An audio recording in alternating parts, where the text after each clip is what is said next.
നമസ്കാരം, കർമ്മ ന്യൂസിലേക്ക് സ്വാഗതം. സ്വന്തമായി സംസ്ഥാനത്തിന് വിദേശകാര്യ സെക്രട്ടറിയെ നിയമിച്ച പിണറായി വിജയനെ പൂട്ടാൻ കേന്ദ്ര സർക്കാർ. സംസ്ഥാനത്തിന് കൈകടത്താൻ അധികാരമില്ലാത്ത വിദേശകാര്യ വകുപ്പിൽ ഇത്തരമൊരു നിയമനം നടത്തിയതിനെക്കുറിച്ച് കേന്ദ്ര സർക്കാർ രാജ്ഭവനോട് വിശദീകരണം തേടിയതായി സൂചന. സംസ്ഥാന സർക്കാരിൻ്റെ നടപടിയെക്കുറിച്ച് വിശദമായ റിപ്പോർട്ട് രാജ്ഭവൻ കേന്ദ്ര സർക്കാരിന് കൈമാറുമെന്നാണ് ലഭിക്കുന്ന വിവരം. സംസ്ഥാനത്തിൻ്റെ പ്രവൃത്തിയെ അതീവ ഗൗരവത്തോടു കൂടിയാണ് കേന്ദ്ര സർക്കാർ കാണുന്നത്. സ്റ്റേറ്റിന് ഒരു തരത്തിലും അധികാരമില്ലാത്ത വിദേശകാര്യ വകുപ്പിൽ വിദേശകാര്യ മന്ത്രാലയത്തിൻ്റെ നടപടികളിലേക്ക് കൂടി കൈകടത്തുന്നതാണ് സംസ്ഥാനത്തിൻ്റെ ഇടപെടലെന്ന വിമർശനമാണ് വിദഗ്ധരടക്കം ഉയർത്തുന്നത്. പിണറായി വിജയൻ ഇത് എന്തു ഭാവിച്ചാണ് എന്ന ചോദ്യം കേരളത്തിലെ CPM നിന്ന് തന്നെ ഉയരുകയും ചെയ്യുന്നു. എല്ലാ നിയമങ്ങളെയും ഫെഡറൽ നിയമങ്ങളെയെല്ലാം കാറ്റിൽ പറത്തിക്കൊണ്ടാണ് സംസ്ഥാനത്ത് ഒരു IAS ഉദ്യോഗസ്ഥയ്ക്ക് വിദേശകാര്യങ്ങളിൽ വിദേശ എംബസികളുമായി ബന്ധപ്പെടാൻ വിദേശ രാജ്യങ്ങളുമായി ഇടപെട്ടുള്ള കാര്യങ്ങളിൽ വിദേശ രാജ്യങ്ങളുമായി ബന്ധപ്പെട്ടുള്ള കാര്യങ്ങൾ കൈകാര്യം ചെയ്യാനുള്ള ഒരു പദവി സംസ്ഥാനം നൽകിയിരിക്കുന്നത്. രാജ്യത്തെ മറ്റൊരു സംസ്ഥാനവും ചെയ്യാത്ത പ്രവർത്തികളാണ് പിണറായി വിജയൻ ചെയ്തു കൂട്ടുന്നത് എന്ന വിമർശനം സ്വന്തം പാർട്ടിക്കുള്ളിൽ നിന്ന് തന്നെ ഉയരുകയാണ്. ഡോക്ടർ വാസുകി IASന് നോർക്കയുടെ സെക്രട്ടറിയായി നേരത്തെ ചുമതല നൽകിയിരുന്നു. അതിനൊപ്പമാണ് foreign external affairs and cooperation എന്ന് പറയുന്ന ഒരു തസ്തിക കൂടി വാസുകിക്ക് നൽകിയിരിക്കുന്നത്.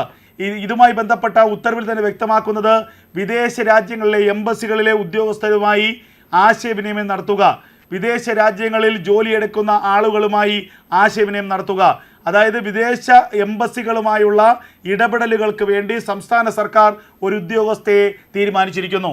ഇത് തീർത്തും ഭരണഘടനാ ലംഘനമാണെന്ന് നിയമവിദഗ്ധർ തന്നെ ചൂണ്ടിക്കാട്ടുകയാണ്. ഇത് ഭരണഘടനാ ലംഘനമാണെന്നും ഇത് ചട്ടവിരുദ്ധമാണെന്നും അറിഞ്ഞുകൊണ്ട് തന്നെയാണ് ഇത്തരമൊരു നിയമനം പിണറായി വിജയൻ സർക്കാർ നടത്തിയിരിക്കുന്നത്. നേരത്തെ ഡൽഹിയിൽ മുതിർന്ന IAS ഉദ്യോഗസ്ഥരായ വേണു രാജാമണിയെ ഇത്തരം ചുമതലകൾ നൽകി ചീഫ് സെക്രട്ടറി പദവി കൊടുത്ത് നിയമിച്ചിരുന്നു. എന്നാൽ മന്ത്രിമാരുടെയും മുഖ്യമന്ത്രിയുടെയും വിദേശ യാത്രകൾക്ക് ചില ഒത്താശകൾ ചെയ്യുക എന്നതിനപ്പുറം മറ്റൊരു ജോലിയും വേണു രാജാമണിക്കുണ്ടായിരുന്നില്ല. പിന്നാലെ അദ്ദേഹത്തെ ആ പദവിയിൽ നിന്ന് മാറ്റുകയും ചെയ്തു. ഇപ്പോൾ ഡോക്ടർ വാസുകി IASന് ഇത്തരം ചില പദവികൾ നൽകിയിരിക്കുന്നു. രാജ്യത്തെ മറ്റൊരു സംസ്ഥാനവും ഇതിനേക്കാളധികം വിദേശത്തു നിന്നുള്ള സ്ഥാപനങ്ങൾ ബിസിനസ് നടത്തുന്ന അല്ലെങ്കിൽ വിദേശത്തു നിന്നുള്ള നിരവധി സ്ഥാപനങ്ങൾ വ്യവസായങ്ങൾ നടത്തുന്ന ഒരു സംസ്ഥാനങ്ങൾക്ക് പോലും ഇത്തരമൊരു പദവിയില്ല. കാരണം അത്തരമൊരു പദവി ഉണ്ടാക്കാനോ അതിൽ ആളെ നിയമിക്കാനോ സംസ്ഥാനങ്ങൾക്ക് അധികാരമില്ല എന്നുള്ളത് പച്ചവെള്ളം പോലെ വ്യക്തമാണ്. എന്നിട്ടും ഇത്തരമൊരു വിവാദ തീരുമാനം പിണറായി സർക്കാർ സ്വീകരിച്ചതിന് പിന്നിലെ ചേതോവികാരമാണ് ആർക്കും മനസ്സിലാകാത്തത്. ഡോക്ടർ ശിവശങ്കറിന് ശേഷം മകളുടെ ബിസിനസ് താല്പര്യങ്ങൾ സംരക്ഷിക്കാനും വിദേശത്ത് നിന്ന് മകൾക്കുള്ള ബിസിനസ് ആനുകൂല്യങ്ങൾ നേടിയെടുക്കാനും വേണ്ടി ഡോക്ടർ വാസുകിയെ ചാവേറാക്കാനുള്ള നീക്കമാണ് ഈ തീരുമാനത്തിന് പിന്നിലെന്ന വിമർശനവും ഒരു ഭാഗത്ത് ഉയരുന്നുണ്ട്. നമുക്കറിയാം, മുഖ്യമന്ത്രി പിണറായി വിജയൻ്റെ വിദേശ യാത്രകളെല്ലാം തന്നെ വിവാദങ്ങളിലായതാണ്. നിലവിൽ ഇപ്പോൾ ഈ വിദേശകാര്യ സെക്രട്ടറിയെ സംസ്ഥാനം നിയമിച്ച ഘട്ടത്തിൽ പിണറായിയുടെ വിദേശ ബന്ധം സംബന്ധിച്ചുള്ള അന്വേഷണം കൂടി കേന്ദ്ര സർക്കാർ നടത്തുമെന്നുള്ള വിവരങ്ങളാണ് പുറത്തു വരുന്നത്. നേരത്തെ തിരുവനന്തപുരത്ത് തെരഞ്ഞെടുപ്പ് പ്രചരണവുമായി ബന്ധപ്പെട്ട് വന്നപ്പോൾ പ്രധാനമന്ത്രി നരേന്ദ്രമോദി തന്നെ സ്വർണ്ണക്കടത്തിനെ കുറിച്ച് പരാമർശിച്ചിരുന്നു. സ്വർണ്ണക്കടത്തിൽ ഏത് ഓഫീസിനെതിരെയാണ് ED അന്വേഷണം ഉണ്ടായതെന്ന് ജനങ്ങൾക്കറിയാമല്ലോ എന്ന ചോദ്യം പ്രധാനമന്ത്രി നരേന്ദ്രമോദിയുടെ ഭാഗത്തു നിന്നുണ്ടായിരുന്നു. തെരഞ്ഞെടുപ്പിന് ശേഷം കേരളത്തിലെ മുഖ്യമന്ത്രിക്കെതിരെയുള്ള മകൾക്കെതിരെയുള്ള അന്വേഷണങ്ങളിൽ കാര്യക്ഷമമായ പുരോഗതി ഉണ്ടാകുമെന്ന് നേരത്തെ പ്രധാനമന്ത്രി സൂചിപ്പിക്കുകയും ചെയ്തിരിക്കുന്നു.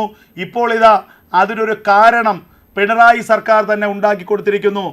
രാജ്യത്തിൻ്റെ നിയമങ്ങളെ അട്ടിമറിച്ചുകൊണ്ട് കേന്ദ്ര സർക്കാരിനെ നോക്കുകുത്തിയാക്കിക്കൊണ്ട് കേരളം എന്ന സംസ്ഥാനം ഒരു വിദേശകാര്യ സെക്രട്ടറിയെ സ്വന്തം നിലയ്ക്ക് വച്ചിരിക്കുന്നു. വിദേശ രാജ്യങ്ങളിലെ എംബസികളുമായി ബന്ധപ്പെടാൻ അത് കേന്ദ്ര സർക്കാർ ഗൗരവത്തോടു കൂടി തന്നെയാണ് കാണുന്നത്. കേന്ദ്ര സർക്കാരിനെതിരെയുള്ള വെല്ലുവിളിയായിട്ടാണ് കേന്ദ്ര സർക്കാർ ഇതിനെ കണക്കാക്കുന്നത്. അതുകൊണ്ട് തന്നെയാണ് ഇക്കാര്യത്തിലെ വിശദാംശങ്ങൾ അറിയിക്കാനായി രാജ്ഭവനോട് നിർദ്ദേശിച്ചിട്ടുള്ളത്. രാജ്ഭവൻ കൃത്യമായ റിപ്പോർട്ട് ഇക്കാര്യത്തിൽ നൽകുമെന്നുള്ള വിവരങ്ങളും പുറത്തേക്ക് വരികയാണ്. എന്തുകൊണ്ടാണ് ഇത്തരമൊരു നിയമനം നടത്താൻ പിണറായി വിജയൻ തയ്യാറാകുന്നത്? അതിന് പിന്നിൽ നിരവധി കാരണങ്ങളുണ്ട്. നമുക്കറിയാം, UAE കോൺസുലേറ്റുമായി ബന്ധപ്പെട്ട് നിരവധി വിവാദങ്ങൾ നമുക്കറിയാം UAE കോൺസുലേറ്റുമായി ബന്ധപ്പെട്ട ചില ഇടപാടുകൾ, വഴിവിട്ട ഇടപാടുകൾ, അതൊന്നും തന്നെ കേന്ദ്ര സർക്കാരിൻ്റെ അറിവോടെ ആയിരുന്നില്ല പിണറായി വിജയൻ ചെയ്തത്.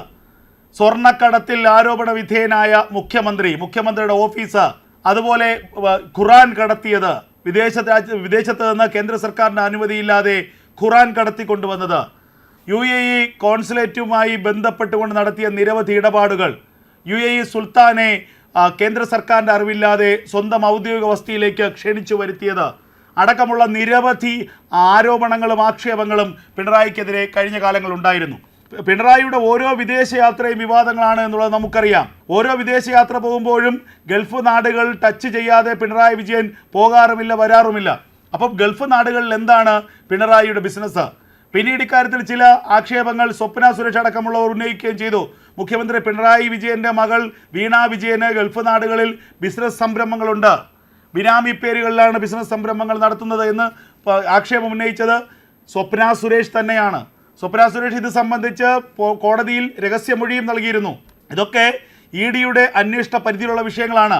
EDക്ക് നിർണായകമായ മൊഴി സ്വപ്ന സുരേഷ് നൽകിയിരുന്നു.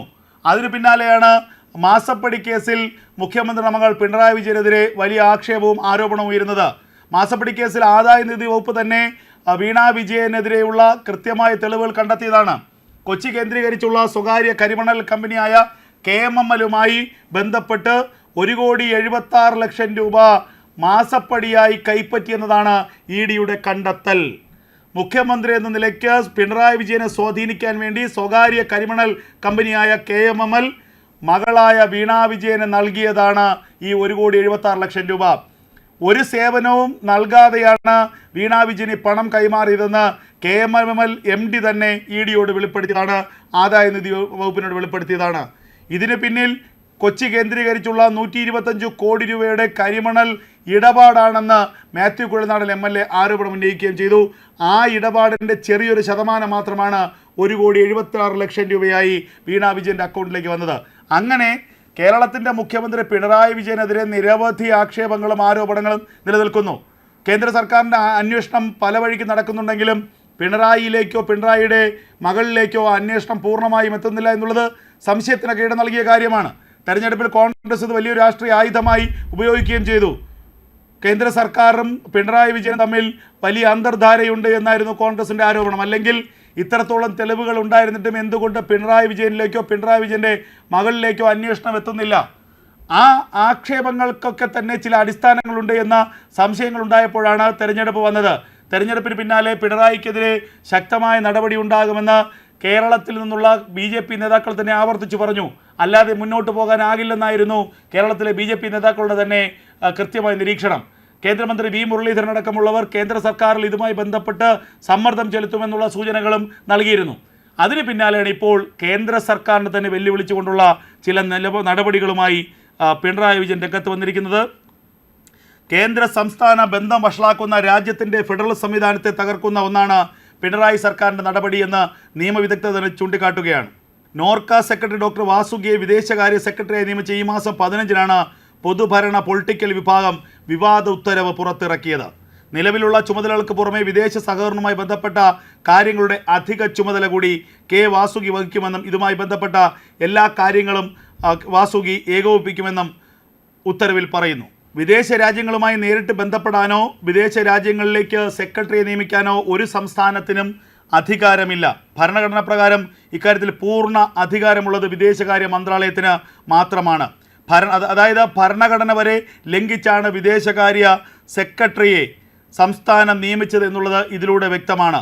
ഇതാണ് കേന്ദ്ര സർക്കാർ ഗൗരവത്തോടുകൂടി കാണുന്നത്. സംഭവം വിവാദമായതിനു പിന്നാലെ ചില ന്യായീകരണവാദങ്ങളുമായി ചീഫ് സെക്രട്ടറി തന്നെ രംഗത്ത് വന്നിരിക്കുന്നു. നേരത്തെയും ഇത്തരം പദവികൾ ഉണ്ടായിരുന്നതാണ്. എന്നാൽ സംസ്ഥാനത്തെ മന്ത്രിമാർ വിദേശ രാജ്യങ്ങളിലേക്ക് പോവുകയും മുഖ്യമന്ത്രി വിദേശ രാജ്യങ്ങളിലേക്ക് പോവുകയും ചെയ്തതിന് പിന്നാലെ ആ രാജ്യങ്ങളിൽ നിന്നുള്ള പ്രതിനിധികൾ സംസ്ഥാനത്തേക്ക് നിരന്തരമായി എത്തുന്നു. ഇവരുടെ എണ്ണം വർദ്ധിച്ച സാഹചര്യത്തിലാണ് ഈ പദവിയിലേക്ക് ഒരാളെ പൂർണ്ണമായും ചുമതലപ്പെടുത്തിയതെന്ന ന്യായവാദമാണ് ചീഫ് സെക്രട്ടറി കെ വേണു തന്നെ ഇപ്പോൾ നൽകുന്നത്. എന്തായാലും കേന്ദ്ര സർക്കാർ പിണറായിയെ പൂട്ടാനായി രണ്ടും കൽപ്പിച്ച് രംഗത്ത് വന്നിരിക്കുന്നു എന്നുള്ളതാണ് വിവരം. പിണറായിയുടെ വിദേശകാര്യ സെക്രട്ടറി നിയമനത്തെ ഉടൻ തന്നെ കേന്ദ്ര സർക്കാർ പൂട്ടിടും. ഈ സാഹചര്യം മനസ്സിലാക്കിക്കൊണ്ട് കെ വാസുകിയുടെ നിയമനം മരവിപ്പിക്കാനുള്ള നീക്കത്തിലേക്ക് സംസ്ഥാന സർക്കാർ നീങ്ങുന്നുവെന്നുള്ള സൂചനകളും പുറത്തേക്ക് വരികയാണ്.